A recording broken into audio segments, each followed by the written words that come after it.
Okay. Oh my God. Good evening. Well, good morning in this case, ladies and gentlemen, days and gays. This is the Real Pineapple. This is your humble host Hunter here. I'm trying to. Gosh, it is 6. I'm still waking up, so I'm trying to remember. Where's my background? It's fine. Um, so good morning, everybody. Hope you're having a good start to your Sunday. Um, Pardon me. Yeah, I'm just gonna do this for today. Um, yeah, happy Sunday, y'all. Hope you're having a great weekend so far. Hope you're being blessed. As we're coming to the end of Black History Month, I'm gonna go ahead and have a few more reviews for y'all at the end of the week, or near the end of the week. Gonna have a review for a Falcon the Winter Soldier. Going to re-review that. Going to be talking Malcolm X on Tuesday. I'll post my streaming schedule here after this stream. But I just want to hop on real quick and talk about the SAG Awards. Those were last night.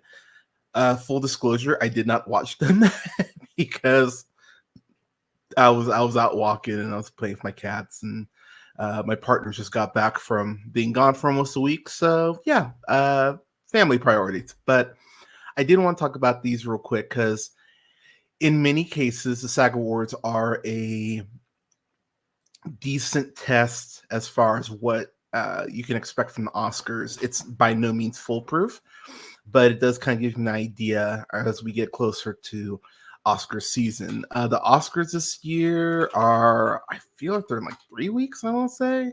Oh, no, a couple weeks. So 2 weeks from today, actually. Sunday, March 10th. So yeah, Oscars are right around the corner. So I just want to hop on here and talk a little bit about my thoughts. But so I'm just going to go through the categories. The one thing I did see that was circulating online that I thought was really cute. Actually, I'll wait till I get to that winner. So never mind. So I'm just going to start at the bottom here. 2024 SAG Life Achievement Award winner was Barbara Streisand. Well deserved. Has done tons of stuff in music and of course in film. Happy for her. She's an icon. Well deserved. No issues there.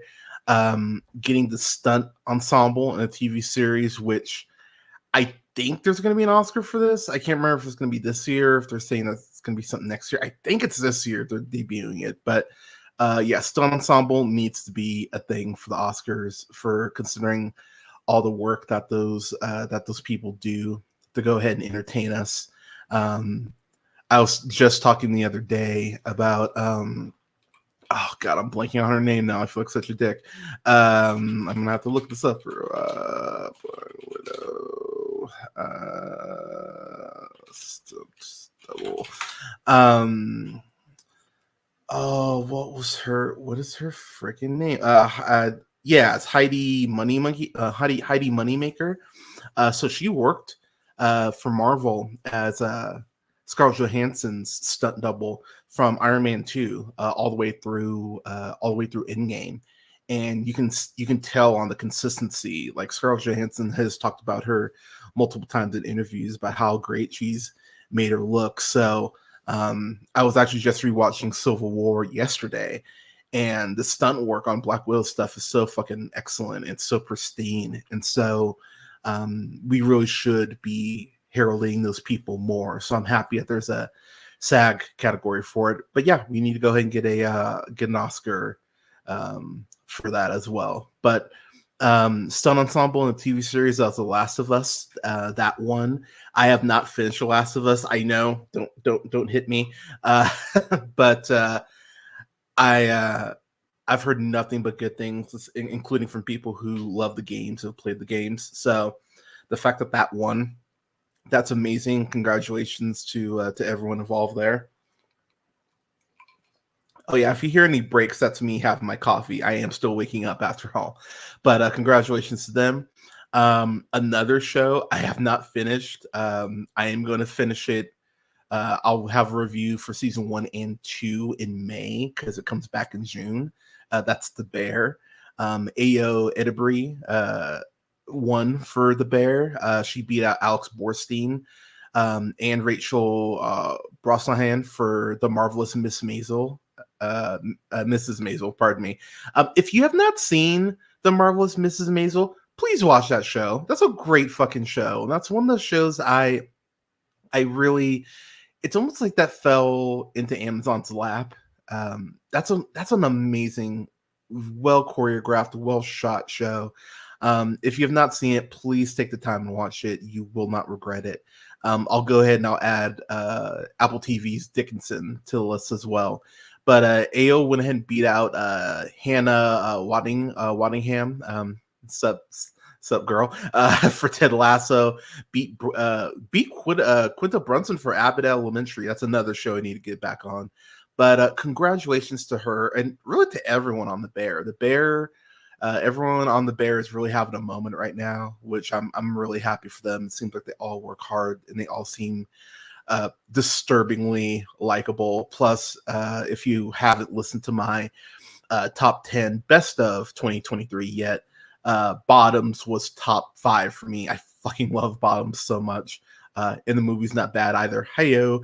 But if you haven't checked out The Bear, like I said, everyone I've talked to said it's excellent. Check it out. If you have not checked out Bottoms, please watch Bottoms. It is an amazing fucking movie. I actually haven't done a review for that yet. I might save that for Pride Month, just because that would pair beautifully with something like Yes, God, Yes, and Book Smart. But so yeah, so that was for female actor. Why wouldn't you just say female actor? That's okay. That's kind of all right. Anyways, and then male actor in a comedy series, Jeremy Allen White won for The Bear. He beat out Jason Sudeikis, which feels like a miracle at this point. Beat out Jason Sudeikis for Ted Lasso. Beat his fellow co-star Ebon Moss Bachrach for The Bear. Beat Bill Hader for Barry, and beat Brett Goldstein for Ted Lasso. I will say too, Ebon Moss Bachrach, congratulations for becoming, or soon to be becoming, our Ben Grimm in the upcoming Marvel's Fantastic Four, which I'm really excited. I'll talk about that, actually. That'll be the last thing I'll talk about. But Jeremy Allen White, I mean, I think people forget because it feels like forever ago. Ted Lasso was winning fucking everything for forever. It seems like those first 2 seasons of Ted Lasso, they could not be stopped. And I'll be the first to admit, my partner and I, we still haven't finished the 3rd season of it. We want to, but it's one of those things where, and I think this just happens with a lot of shows where, you know, you get kind of hyped on it, and then maybe just the hype dies down, or other shows come up. There's so much shit to watch. I was talking to a friend about this the other day, about how there's so much content, and it's so weird that people have the stance of, oh, TV's dead, there's nothing good on. There's too much good shit on, I think, at this point. I think there's too much great shit on at this point. Mr. and Mrs. Smith just came out. That's still a show I'm recommending to people. You know, shout out to Nick over at the Afternoon Tune.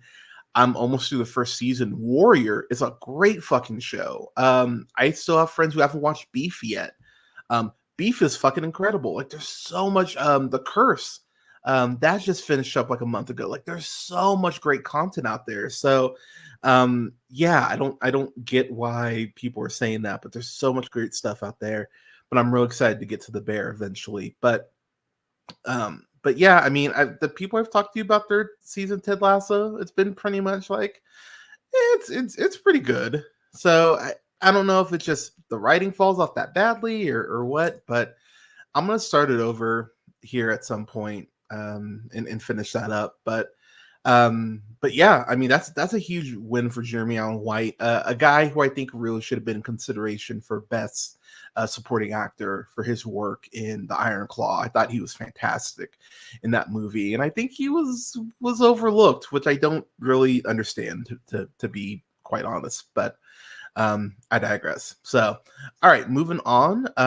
Best female actor in a drama series: Jennifer Aniston for The Morning Show, Bella Ramsey for The Last of Us, Kerry Russell for The Diplomat, Sarah Snook for Succession, and then the winner, Elizabeth Debicki for The Crown. I'm really happy for Elizabeth Debicki. I'm a big fan of hers. I did watch a little bit of The Crown, and I really did enjoy what I watched. I loved her in The Night Manager. I know a lot of people. I know some people just didn't watch that. If you want to see another side of Tom Hiddleston, watch that shit. That show's fucking awesome, and Hugh Laurie's amazing in it as well. But of course, you know her from the last two Guardians of the Galaxy films, Widows, which I think I'm going to rewatch today for Black History Month because Widows fucking kicks ass. I love that fucking movie. But she's an amazing fucking actress. And she's only 33. Like, she has such a high ceiling. I think there's so much more that she'll be able to do and will continue to grow as an actress. Like, I can't wait to see what she does. But so happy for her getting some recognition for her portrayal of Princess Diana. But hell yeah, really excited for her. Okay, and then going on the male actor in a drama series, Brian Cox for Succession, Billy Crudup for The Morning Show, Kieran Culkin for Succession, Matthew McFadden for Succession, and our winner, Pedro Pascal, Reed Richards for The Last of Us. So I saw some people giving him shit. Shocker, the internet. First off, can y'all just be happy? Like, can y'all be happy about anything? Number one. And number two, the reason why he was drunk, which he admitted on stage, like, which I give him credit for. I honestly wish more celebrities would get drunk at these award shows. I think they would just be more fun in general. But Pedro, the reason why he was getting drunk, he thought he was going to lose to fucking Kieran Culkin again for Succession, because he's been losing to Kieran Culkin all award season for Succession. I was actually shocked because when I heard about this category, I was like, oh, Kieran's got this. And no, I'm happy for Pedro. And their rivalry has been it's been so much fun to watch. I hope they get to do a movie or something together, because they both just seem like so much fun. But really happy for Pedro Pascal. I'm such a fan of his. Cannot wait to see his portrayal of Reed Richards. Can't really wait to see whatever he does next. He's one of those people where it's day one for me. If he's in a movie or he's in a show, I'll watch it day one. I like him that much as an actor. All right. Moving on. Best female actor in a TV movie or miniseries. Pardon me, miniseries. Uzo Aduba for Painkiller.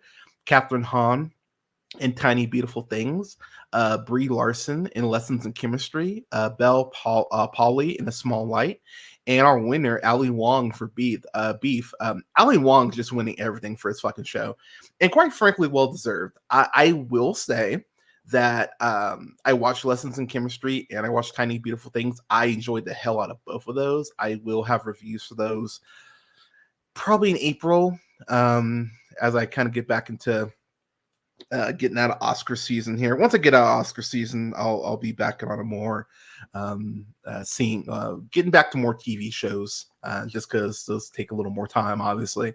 But Ali Wong for Beef, I'm so happy for Ali Wong. She's horrifying and sexy and hilarious in Beef, and that gear she's able to hit when she just goes nuts and where that show goes. I watched it with Alea, and we were both just kind of flabbergasted with where that show ends up in the best way. As I've mentioned, I am a giant nerd. I'm literally a card carrying member for A24. I fucking love A24 and their stuff, and that show is just bonkers in the best way. And Ali Wong is one of the best things about it. So really happy for her. Really happy she won. All right, moving on to male actor in a TV movie or miniseries. Matt Bomer for Fellow Travelers, John Hamm for Fargo, David Oyelowo for Lawman Bass Reeves, Tony Shalhoub for Mr. Monk's Last Case, a Monk movie, and then Stephen Yeun for Beef. And again, Loved him since The Walking Dead, Minari. Stephen Young fucking rules, and the chemistry that him and Ali Wong have, they've both been dominating the awards season. I'm so happy for them. I'm so happy that they're getting the representation that they're bringing. I can't believe he's 40. He does not look fucking 40. I've been getting into Invincible, and my God, I fucking love that show. And he's great in Nope as well.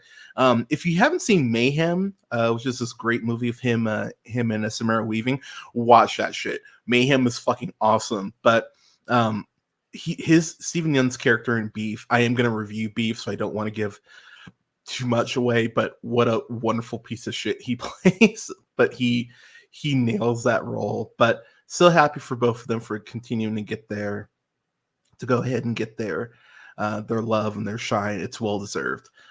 Moving on to comedy series ensemble, Abbott Elementary, Barry, Only Murders in the Building, Ted Lasso, and then the eventual winner of The Bear. I will say, while I'm happy for The Bear, and I definitely am, I do think that Barry kind of got, and I'm only using this example because my friend Nathan will use this example. Shout out to Nathan over at Mission Impossible.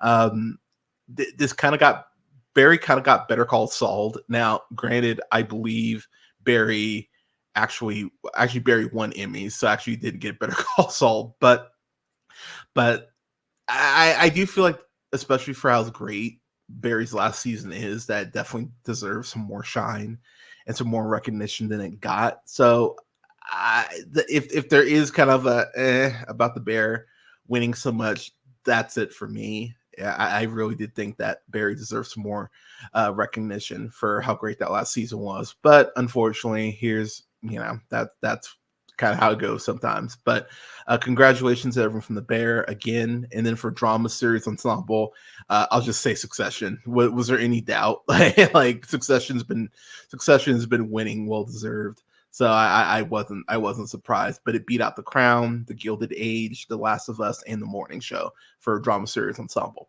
So that's the end of television categories. Moving on to film.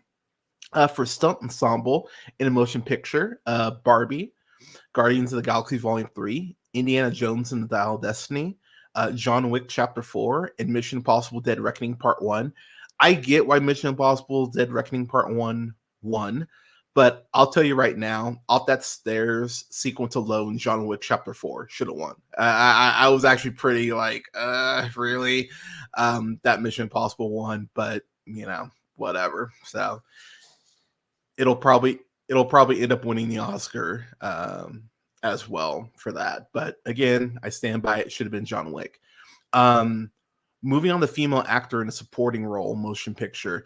I think this is the one Oscar I'm actually confident in that I can lock in as far as a winner. Emily Blunt for Oppenheimer, Daniel Brooks for The Color Purple, Penelope Cruz for Ferrari, Jodie Foster for Niad, and then the winner, Divine Joy Randolph for The Holdovers, who is fucking incredible in that movie. As I mentioned, The Holdovers is streaming on Peacock currently. So if you have not watched it, seriously, go watch The Holdovers. It's fucking incredible. I know it didn't get a lot of love, but Penelope Cruz is fucking amazing. Ferrari. I really think she should have gotten some more recognition. I think Ferrari is a good movie. It's not a great movie, but oh my God, Penelope Cruz is incredible in that fucking movie. But this is the one Oscar that I actually have locked in that I won't be changing my opinion on. I think Divine Joy Randolph is definitely winning, and she deserves to win. The Holdovers was in my top 5 for best films of 2023. I fucking love that movie. It will be something I watch every Christmas moving forward. But yeah, she absolutely deserved this. I was so happy for her. Congratulations, and I can't wait to see you win the Oscar. This is the category I keep going back and forth on. Male actor in supporting role motion pictures. So the nominees here were Sterling K. Brown for American Fiction, Willem Dafoe for Poor Things, Robert De Niro for Killers of the Flower Moon, Ryan Gosling for Barbie, Robert Downey Jr. for Oppenheimer. So Robert Downey Jr. won. And look, I have You know what? I'll save that rant for a bit. But Robert Downey Jr. is amazing in Oppenheimer. In my opinion, he's the best thing about it. I still think that there is a world where so Defoe got the nomination here. The Oscar nomination did go to Mark Ruffalo. I still think there's a world where Ruffalo or Gosling go ahead and surprise Robert Downey Jr. and everyone's kind of like, holy shit, upset. But Robert Downey Jr. he's been crushing it, and he's been getting so much recognition, and well deserved, because he really is great in Oppenheimer. The last 20 minutes in Oppenheimer, especially, holy shit, he's great. He's great in the movie. He's my favorite thing about the film. So really happy for Robert Downey Jr. It seemed like he was definitely took a bit of an ego shot after Endgame, and then Doolittle just bombed. So I'm happy he's kind of gone, quote, back to basics, unquote. Robert Downey Jr. is one of my favorite actors, you know, even independent of the MCU. You know, I've talked about how I remember him from Ally McBeal, and seeing him in, you know, of course, Kiss Kiss Bang Bang and Chappie and or Chaplin, not Chappie. Chappie's the robot movie, but I'm such a fan of Rob Downey Jr., so I'm really happy for him getting this recognition. It's well deserved. But again, I will talk about Oppenheimer here in a bit. Female actor in a leading role, motion picture. We had Annette Bening for Niad, Carey Mulligan for Maestro, Margot Robbie for Barbie, Emma Stone for Poor Things, and then of course the winner, Lily Gladstone for Killers of the Flower Moon.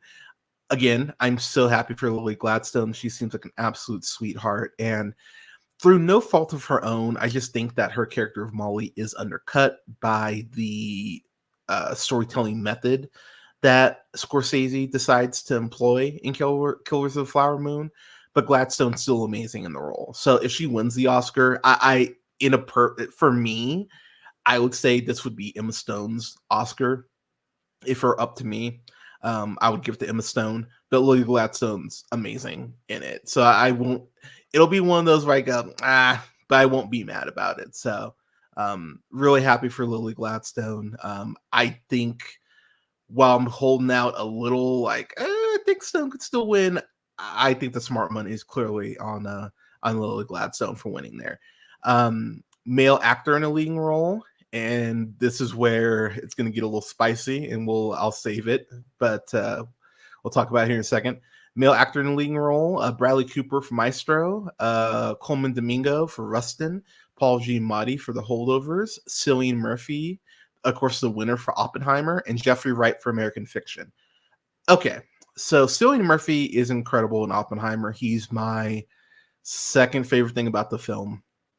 But Cillian Murphy winning here and potentially win the Oscar, it's kind of like Leo winning the Oscar for The Revenant, where Cillian Murphy, I mean, when you just go through his career, whether it's 28 Days Later, whether it's A Quiet Place Part 2, whether it's Inception, whether it's Peaky Blinders, whether it's Batman Begins, whether it's Red Eye, like he's been great for so long. Whether it's Sunshine, if you haven't watched Sunshine, watch Sunshine, please. There we go.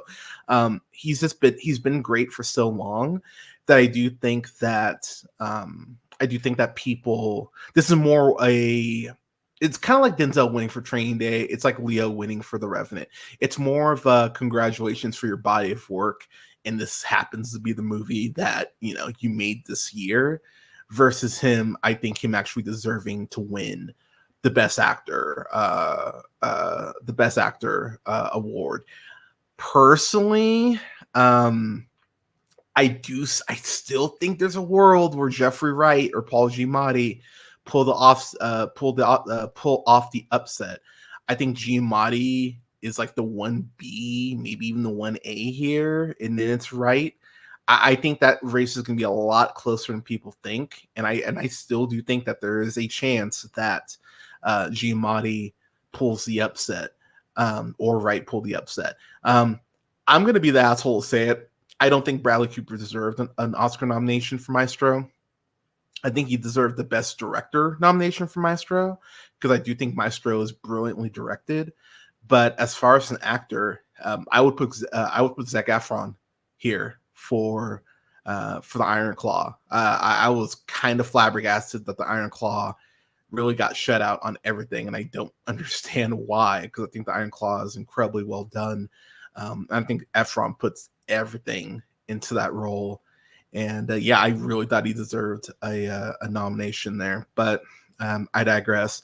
And then the last award of the night was Motion Picture Cast, which was down to American Fiction, Barbie, The Color Purple, Killers of the Flower Moon, and of course the eventual winner, Oppenheimer. So, okay, I think a lot of um, I think a lot of people are thinking it's just going to be Oppenheimer season at the Oscars, and I don't think it's gonna be. I think it might. I think it'll probably.